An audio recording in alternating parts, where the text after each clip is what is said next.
Hey everybody, it's Brandon here at DeWitt PT. Today I want to talk a little bit about one of the things that we've been doing a little bit more here is slow marching. So slow marching is this way that we can really work on a slow controlled motion.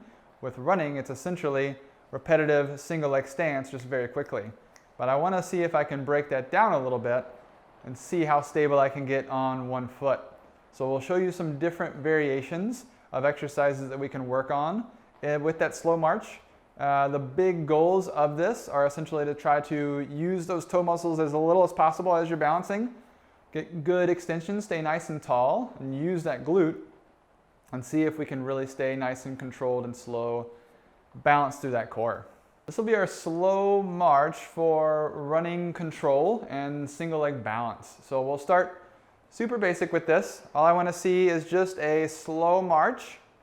We're going to go nice and easy, nice soft steps, trying to relax your toes as much as possible. Just making sure you can keep your balance. We're trying to squeeze that glute and making sure we're nice and tall with this. Once you feel comfortable with that, we can progress this into a march with a heel raise. So I'm going to come into the march, same thing, making sure I have my balance, and then seeing if I can go up on those toes. Nice and slow and controlled. We'll switch feet, up, down, and just cruising along. So this will be the slow march with some variations using a plate. This doesn't have to be a heavy plate. This one's 10 pounds. You can do 10, 15, 25 if you're feeling spry.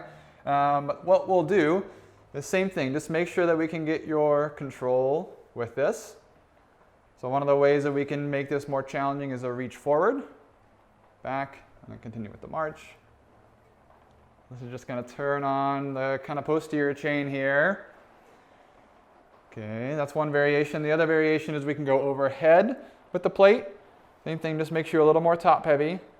So we're just making sure we can keep good control with this.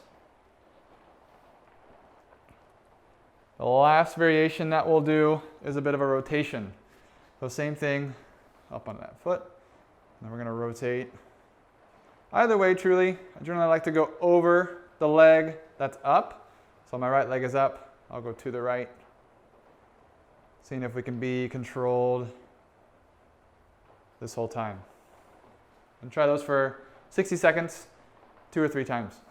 So now we'll do a slow march with some band variations. This is a little bit more to engage those scapular stabilizers. So we're going to work this pull and to see if we can get some strength through that kind of posterior chain. So same idea. I'm going to do that slow march. Once I get stable, I'm going to do a band pull. And then unpull and forward. Up, pull, squeeze those shoulder blades, unpull and forward. So same as with the plate, I can pull, I can rotate,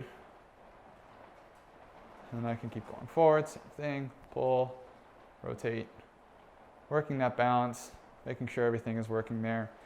The other variation I can do here is a march with some of our external rotation activation. So can I open up that chest, squeeze those external rotators, and then go slowly through this, working on my balance, making sure my glutes turning on, trying to be as tall as possible.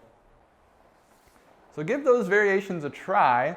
I think they'll end up being a little bit more challenging than they look, but it should help you with some simple balance and other core control exercises as you're going out for a run.